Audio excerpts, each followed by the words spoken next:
This is Stare Down the Bull. I'm your host, Susan Hunt. Around here, we tackle the hard stuff: how to lead with clarity, leveraging AI, and turn strategy into real results. My guest today brings a powerful perspective on how to do exactly that. Let's dive in.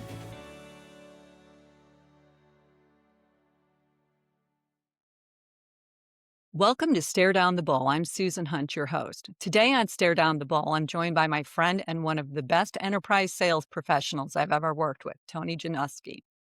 Tony has a long track record of success across the US and Canada, leading complex deals in AI and speech recognition. He's one of those rare enterprise reps who combines deep technical understanding with a no-nonsense approach to getting a deal done. We'll dig into what changed in enterprise sales, how AI is reshaping the conversation, and the mindset it takes to stay on top of your game in this fast-moving market. Thank you for joining us, Tony. So happy to see you and have you on the show. Great to see you too, Susan. Thanks for inviting me to this. I've been excited about doing this with you. My pleasure. So happy you're here. Why don't you start by telling us a little bit about how you ended up at Nuance, what drew you to that company, which is where you and I met eventually, and what was interesting about that at that stage of your career, because it was really early on in speech recognition and AI. So it took a special kind of person to want to get involved in that kind of company back.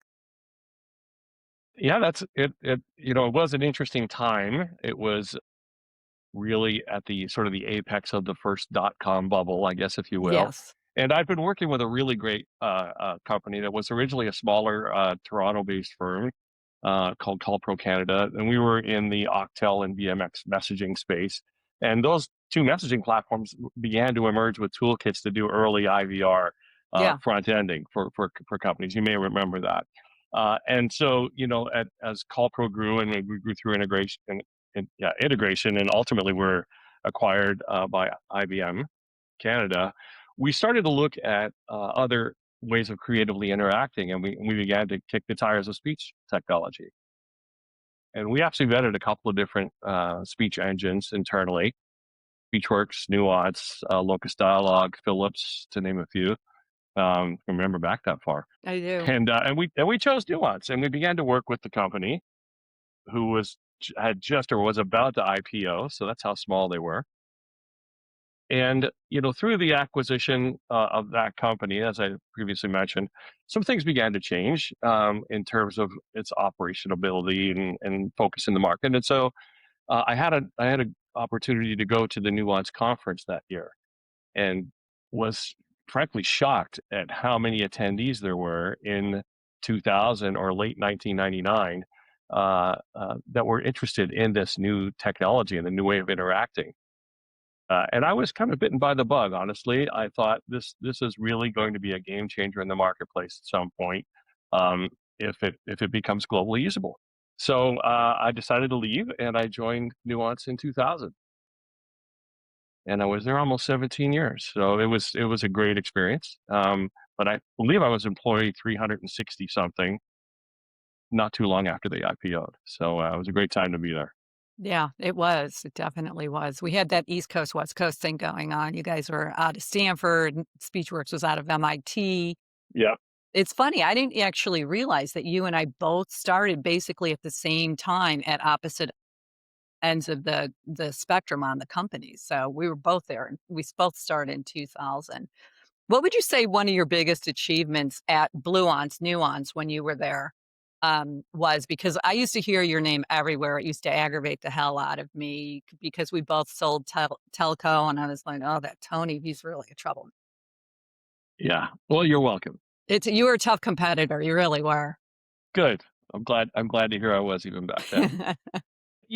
Before the acquisition, most notably, and if there are any of my fellow former Nuancers listening out there, they'll remember Nuance selling and deploying at Bell Canada the Emily IVR Yes. speech application, which was the first production natural language IVR application to be deployed at a telco in two languages, both in English and in Canadian French, which was very unique and difficult to do. And, we worked with Bell at the time to create the persona around Emily.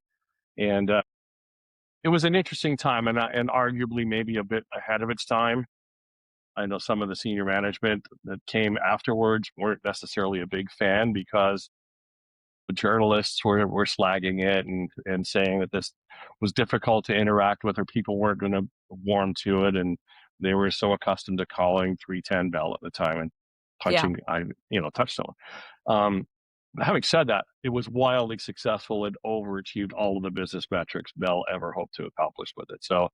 Um, so I'm proud of that, and I'm proud of the team that were so leading edge to have created it and deployed it successfully, and put it up on the map. And I think it led the path for a lot of others to think, well, what's the art of the possible, right? Yeah. Which is everything we still talk about using that phrase, but it was very very early in its.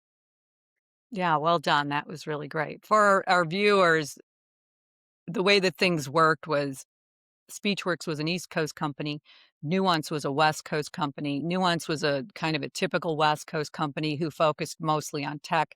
Speechworks spent a lot of time focusing on consulting because while intuitively this stuff was very easy to understand the value prop, it was really hard to deploy and do well and then continue to maintain it at the time. It's still not the easiest thing in the world. So we competed head to head for a long time, and eventually Speechworks was bought by Scansoft, and Scansoft eventually bought Nuance and took Nuance's name, changed the color, but took Nuance's name because their branding was so much better than Speechworks. So at that point, that whole sales organization, top competitor of ours, was brought in. So I just want to know, and I know personally, but I want you to share what that felt like to you guys at Nuance at the time. It was, it was a bit turbulent, and I'll say if I think about across the organization, there was a large large percentage of the company who weren't particularly happy Right. because they felt like it was a sellout to our Of competitor, course. and the engineers and the speech scientists felt that they had built a better engine because the Bell solution worked so much better than the solution you sold to Sprint. It is true. See, I said that. The So, it bruised some people's egos, and that's very natural, right? Because Yeah, people it live and is. breathe this day in, day out. People have gone to school to study this, from a science perspective bring that technology into the marketplace. Totally get it. It felt odd at first, but for me that was very short. Then I recognized, and I got to meet and interact with some of the great people in the Speechworks organization. And I think about some of the delivery and services folks that I met with in the Montreal office, because we both had huge Yeah. campuses in Montreal. So folks like Marco Petroni and Anthony Mancini, Yeah, and if yeah. you guys are watching, you owe me a beer for saying your names. But just a ton of awesome people, and realizing that we had this massive, larger opportunity in front of us, to really expand this into the marketplace in a meaningful way. And it was exciting to get to, meet such like-minded people that we had competed with, but who really saw the value as you did at both companies in our technology. So it was pretty cool. I liked it. Yeah, we were begging our CEO at the time to buy Nuance, begging him. And Speechworks was pretty acquisitive. Like we bought a lot of companies over the years and took the best parts and implemented them. And also we got very good at integrating organizations and sales teams. So you eventually ended up working for me. And then you got stuck working for me repeatedly at different jobs over the years. 25 years later, we're still friends. We don't work with each other anymore, but we're still friends. So what was that like? Oh, it was horrible. Oh my God. Oh, in all seriousness, and this might make you blush, but if I've told one person, I've probably told 100 people that getting to work for you was one of the best things to happen in my career path. Oh, it's nice. Well, you continue to be such a great mentor to me, in terms of strategy, management of people, the way you communicate, things that sometimes you think that maybe that's not the right way I should approach it. maybe I'm not thinking about this, or there's a certain whatever behavior, and it's like it's just about you are always about be yourself, be real, be sincere, and be honest. And when I was reporting to you, the thing I loved about working for you was that you haven't changed at all, is that you give it to you right between the eyes. Good, bad, ugly. You want to know where you are. You want to know what you need to do. And whether you find out you've been doing something great and you get lauded for that, or what you're screwing up on and what you need to fix, right? To improve upon it. And it was great going to school, working for you. Well, you know what? I really strongly believe in making sure every person on a team is as good as they can possibly be. And we were a great team. We accomplished so much Yeah. together over the years. We built that to, I think we did like $1.8 billion in sales in the telco space over the years, contract Yeah. wise. And I mean, it was a lot. It was really a lot. And Yeah. we did it with 0 attrition almost, like, we had very little attrition on our teams, people were happy for the most part, and I was very proud of that, I'm still proud of that, I think that's a pretty big accomplishment. Well, and you should be. And when you moved into higher and different roles in the organization, and I wound up taking over part overall of the telco team and managing that organization, I really tried to carry that torch that you just talked about from an ethos perspective, because it's a winning solution, and the team we had was a stellar group, and they are all still just They stellar still are. individuals. They're still everywhere doing everything all the time, right? Exactly, exactly. And I'm happy to call on them all dear friends as well as we've become. But that comes in time, and that doesn't always come with coworkers. But gosh, what a fabulous team and a fabulous organization, Yeah. that telco team. Yeah. It really turned out good, and it could have really gone bad because of how competitive we were originally. Thank God we didn't acquire Tell Me. That would have been really hard for me. Those guys. Okay, so Oh, you've Gary Clayton's gonna watch this, and he'll be like pounding his Oh, desk now. I like Gary. I forgot he was Gary's a Love you. nuance guy in my mind. I Yeah, think of me too. Gary as a nuance mind. I forgot he was a Tell Me. Yeah, love you, Gary. Yeah, we do. Oh, in fact, I should call Gary and see if he wants to be on the podcast. So That'd be an awesome one. yeah, you've built long-term relationships with clients. Like, you think in terms of forever like I do when it comes to employees and customers.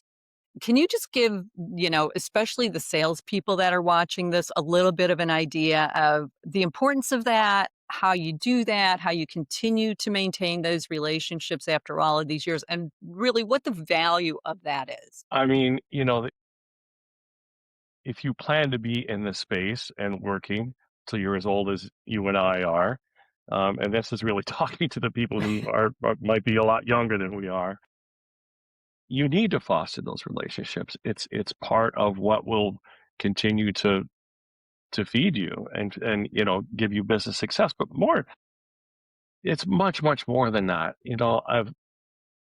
I've always thought about it being it has to come from a place of honesty, integrity, sincerity, humility, and you've got to be passionate. You've got, and by the way, those traits carry for personal relationships too. So, we all have that long list of friends that we come across on social media or bump into on the street, and you say, hey, we should get together for a coffee sometime when we have time. And then that time never happens. But you continue to stay in touch with people, and if you're able to do that, then that's great. But there's something additive when it's business based, and the interaction has to continue to be valuable, and Yes, it has to be valuable to them to want to correct. connect with you, to hear about what you're doing, to work with you. And I've been really fortunate and also tried to maintain that I have a place in the work that I do that is in that really interesting intersection of human interaction and innovative technology, right? And whether that's in chat and the growth of that in the marketplace, the infancy of speech recognition and where that's grown to, individual interaction in automated systems, from the early IVR days to the modern day IVA, and from Gen AI now into agentic AI.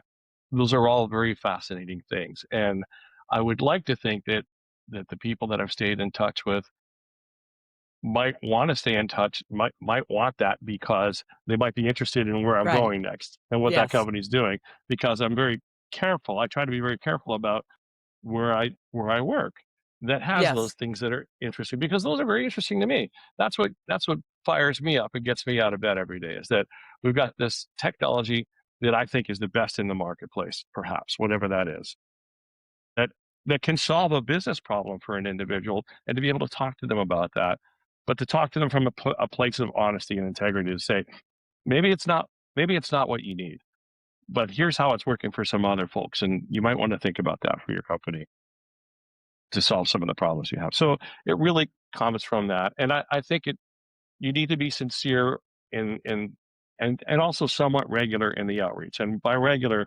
look, it's not, people get annoyed if it's every week and every 2 weeks and so forth. But as you move through your career path, you want to stay in some sort of regular touch point to those really meaningful relationships. I I'm blessed with a long list of business relationships with folks whom I really care about, and I think are just great people, and I just really want to stay in touch with them, because I think they're awesome people who are out there doing great things for their company and trying to improve the world for how people interact with their companies, and so that's important to me.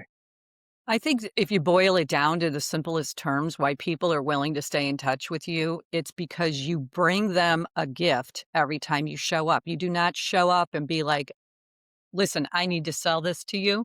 You show up and you say, listen, I think this is going to solve a problem for you. This is what I want to bring to you. And it might not be a product thing. It could be anything. It could be, listen, I just spoke to so and so, and I feel like if you two connect, you're going to Yes, figure something out that has nothing to do with me, but I know both of you and I'd like to introduce you. So always go to an executive. Like, don't waste their time just talking about what you want.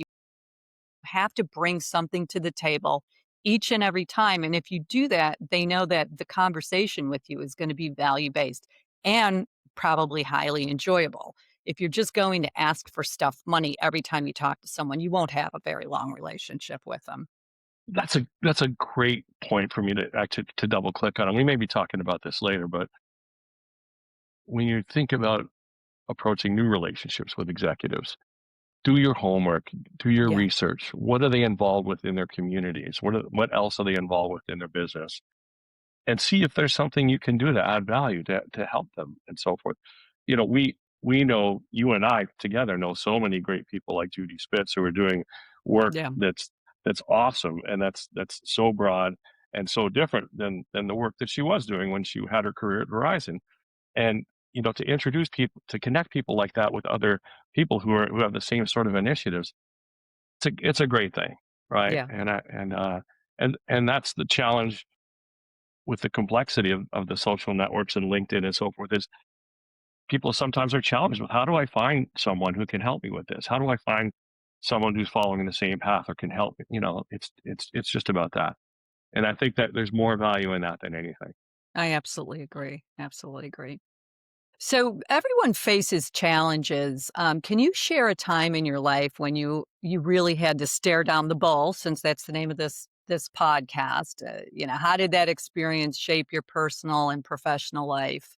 Well, probably a few, and they might be classified in different ways. There was the opportunity that I had to take a career pause Yeah. in 2020, the most ill-timed career pause anyone might think, because it was right at the beginning of COVID, when I had planned to spend 6 months in the south of Italy, and we all know how Italy was during COVID. So, Yes. I wound up spending 6 months in the south of my backyard.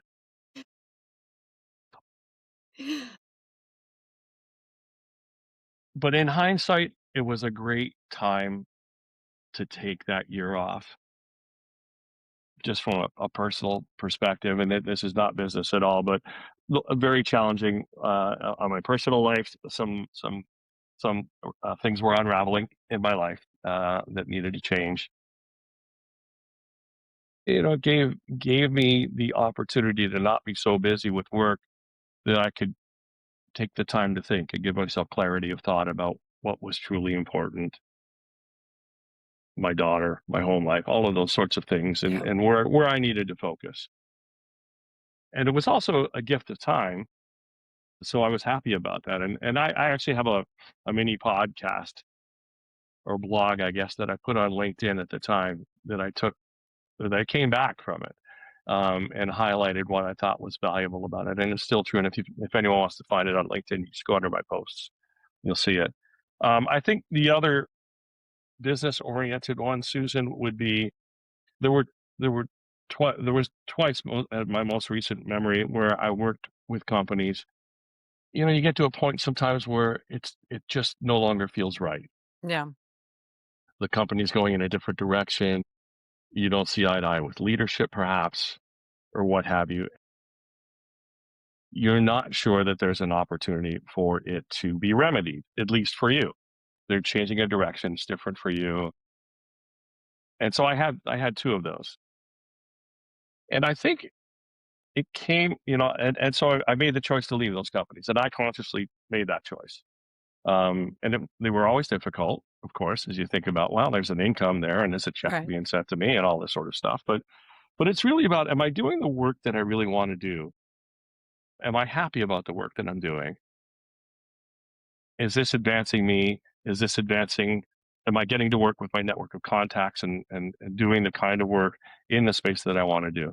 And if you're answering no to most of those things, then you might want to think about that. So it was difficult, and I left for different reasons in each case. But I, at the end of the day, I had the confidence to think that, okay, well, I've got a network, I've got a strong network of contacts, and it's really important when you go through those things to lean into that, to lean Yeah. into the real friends, because we all have a set of friends, but when you go through some of those things, a lot of those friends disappear, or they're not really your friends, and that's true for work, and that's true for personal, and that's why maintaining and growing your network and staying in touch with those people that really matter is critical. Yeah. And I was blessed with that, and you've been part of that network for me, by the way, and thank you for that. You just need to lean Same. into and to connect with those folks, and that will give you the confidence to give you the courage to make the move that you need to do. And every single time I've been happy about making the move, and never look back. So that's sort of the advice I would have to anyone out there who's having that sort of challenge, and facing the bull is lean into your true friends, your true contacts, your good network, and take the time to think to yourself about what's right about what you want to be doing, Yeah. and then you'll make the right decision. I mean, that's all about trusting yourself, which is really a cool message to send out. When you have those tower moments, not Eiffel Tower, but tower moments where everything seems to be falling apart, and you trust yourself enough to let go of all the stuff that's no longer serving you, that's really when you make progress, in my opinion. At least that's been my experience time over, time and time again. So I think that's a Yeah, really good message. Gen X has no problem with this. Like they're like, "Hey, if you're not treating me right, I'm out the door right now. I'm mid making a latte. I'm leaving. I didn't like your attitude." So good for them because yeah. we are way too loyal in Gen Z, and the boomers, way too loyal.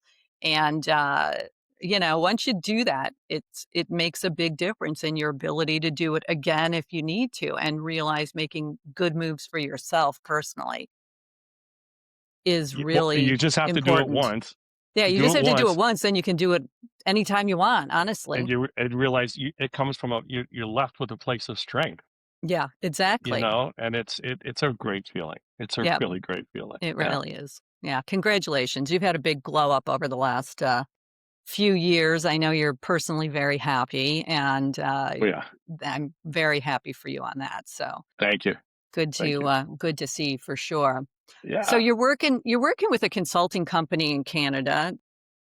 Your sales teams are leveraging a lot of AI. That was sort of an abrupt move into that. So let me try that again. You're working for a consulting company. I just want to take it back a little bit to talk about some of the AI tools that you're using right now for the sales team and have you explain how they're impacting the sales teams that you're working with. That was shit. Sure. Good. All right, let me try that again. I didn't like the way So it hang sounded. on. Can you say I'm working for a global SI firm? Global XI firm. Yes. SI. SI. Global XI. Okay. Yeah. Okay. So, Tony, just to transition a little bit, I want to get back to a little bit about AI. Today, you're working for a global SI firm in Canada, and your teams are starting to implement and utilize a lot of new AI tools in sales. Can you tell us a little bit about, what you're using, how it's impacting the team, and anything that you see going forward that might be useful to our salespeople and our sales leaders out there that are listening to this? Sure. Do you want to do that again? Okay. So, Tony, let's just transition back over. Tony, let's Wait, transition. wait. A global SI firm, and I have all of North America. So even though I'm Global based in Canada, I have all of North SI America. So firm. just say Okay. global SI firm. Yeah. Okay. Okay. Okay. So, Tony, today you're working for a global SI firm, and one of the big things that you're working with on your sales team is using new AI technologies in sales. I'd love to hear from you a little bit about how they're using them, what they're using, and how it's impacting you and them. Yeah.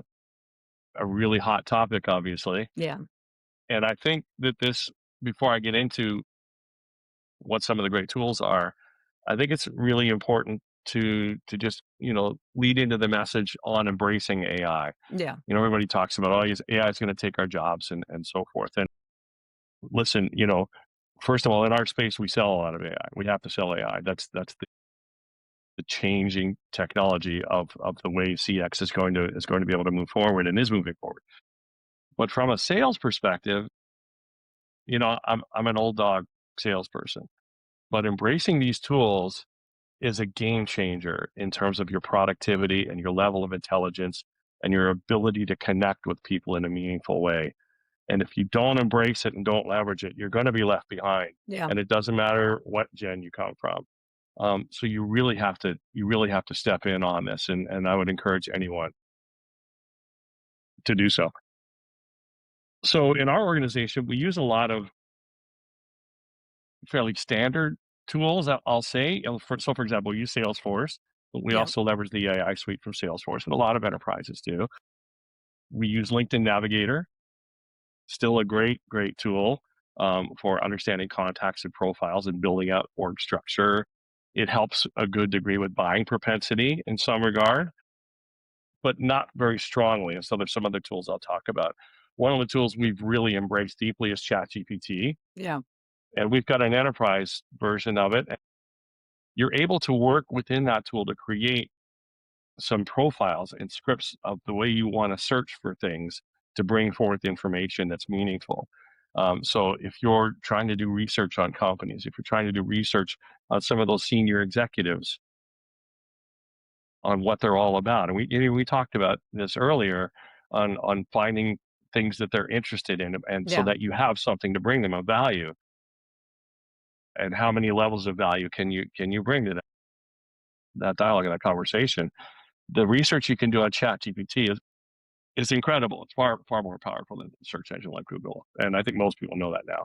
But there are some other very specific AI tools, and so we've worked with a couple over the last number of years. Some of them are classified sort of as research web crawler tools. So there's tools like from companies like Relevo and Sixth Sense and Sprouts, where you know you provide it with a list of target accounts that you think you want to go after, that you think are in your target account profile, and it actually goes out and crawls the web in all different manners and begins to pull information in and scores that enterprise based on what's their percent, what's the likelihood that they would procure a solution that you're selling, Yeah. and your solution particularly. So you can profile it against what you have to sell to see if there's a good fit for them, right? Which is very valuable when you go and talk to Totally. them, Yeah. because you could speak specifically to some of the things you've learned. And so it's not only going out to their web pages, but it's going out to press releases and annual reports.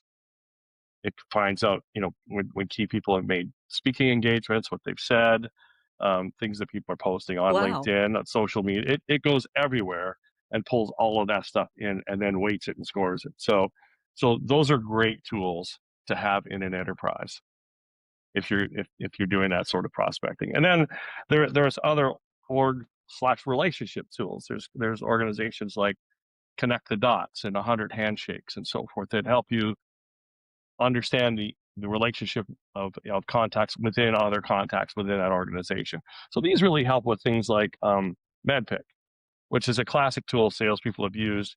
Yeah. The biggest value of MedPick is understanding the blank space. Where aren't you right now? Where should you be? Who should you be connected with that's involved with this, who you haven't been connected with and you don't know what they do or what their role is and what's meaningful to them? These tools can help with that and help fill in those spaces. So there's a lot of, and these are all, a lot of them are smaller startup companies and they're out licensing their technologies, and some of them aren't cheap, but they can add an immense amount of value and also pace to market. Right. So Right. the amount of time it takes you to get ready to have an effective interaction with a new prospect is much shorter if you're leveraging these kind of tools. That makes perfect sense because that's honestly, all of the work that the best salespeople do by hand.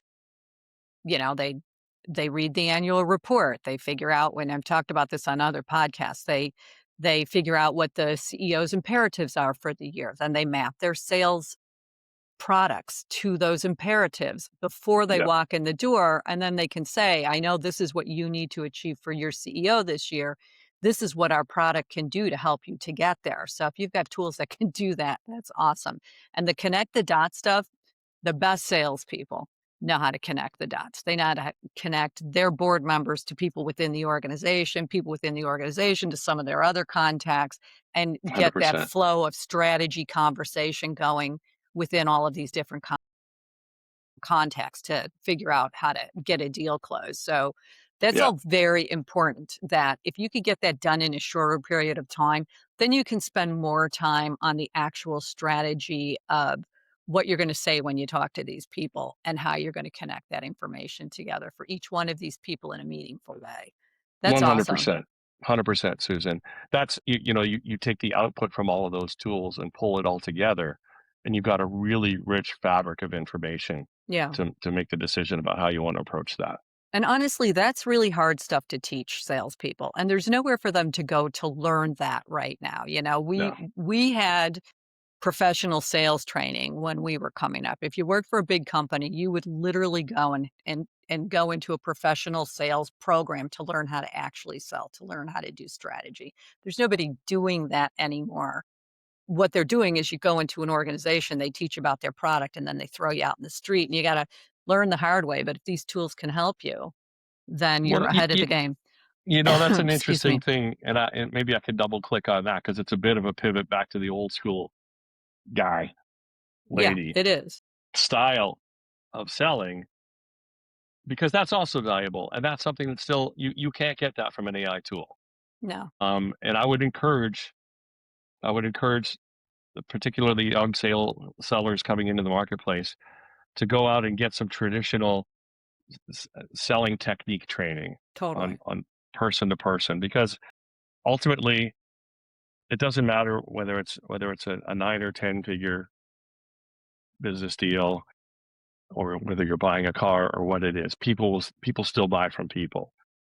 And there are people in the technology sphere, contacts, who will say, well, they don't want to deal with salespeople or they hate salespeople or what have you. Nobody has ever bought anything without interacting with the salesperson. Yeah, I mean, it's Uh, true. uh, I think I do feel that could change. One of the conversations that I had with Sean Hervey, you know him, he's a headhunter, yeah, recently, was love about Sean. small business. I think small business eventually will be able to be handled with AI interaction with a customer. I could be wrong, but it's Depends like on if the it, business. yeah, I guess it does depend on the business. I mean, if I want to go to the bakery where my daughter works right now, front of house, I want to get a great latte and a loaf of sourdough bread, and I want that interaction. Well, yeah, that's retail. People, That's a little different. yeah, sure. I mean, I guess people would argue against my last statement by saying, well, I don't interact with a salesperson on Amazon. And I guess that's true. But I think, meaningful purchases, there usually is is somebody involved, if there's a human involved in that. And I think there's an art in some of that, and it's lost, that I see with some younger sales folks. And some of that training can be valuable. And when I'm working with people on my teams, I try and bring some of that to them as learnings, from my background training and so forth. And some of the basic stuff, I went through that in the early to mid '90s. Yeah. But it's still valuable. It is very valuable. What it did was it created what I see in my fractional CRO space, and maybe you can confirm this, is that because that actual sales training piece isn't happening, people aren't ready to manage as young as we were as young as we were managing. I mean, at Nuance, I was like 30 years old when I was managing a team. And when I was a director and I was a VP, and I thought I was old at the time, like, finally, I'm a director, finally, I'm a VP. But when I look back on it, I'm like, that is actually pretty young. And the reason was because we had all that strategic selling training that allowed us to build up quickly. So, I think that there's a real value in the market for having these the point is mentoring is really important. I think that's the bottom Yes. line. Yes. And, lift up whenever you can is still very much a part of who I am and who you are. I know that for sure. Yeah, and that's, I mean, mentoring is key, and I would encourage anyone to find your mentor, find your coach. Yep. And someone that's not just looking at reports in the bottom line, but how did that go? Let's role play that. How's the interaction side of that going? If they were to do this, what would you do? Those sorts of things. Yeah. In that human to human connection, it's still the most valuable element of it. So, yeah, 100%. Totally agree. What do you find most interesting about your work right now? Well, as I said earlier, I really love I love leveraging forefront technology Yes. because it solves new problems for people, problems that technology even 5 or 10 years ago wasn't able to solve. Yep. And so that's really interesting to me. And the other piece of it is for organizations that can appreciate the value that someone like us brings to their organization, is to leverage that to help that company grow, to Yep. help the sales organization grow, and to help bring those solutions to the market, to our clients who are interested in that. And Hmm. that goes back to the network and the connections, and staying connected with people who are interested in the technologies you work with and the solutions you have, because you've got a warm relationship from having done that before. So that's what I love. And it's always Awesome. about the people. It's always about the people. Yeah, it Getting is. to work with great people. So, yeah.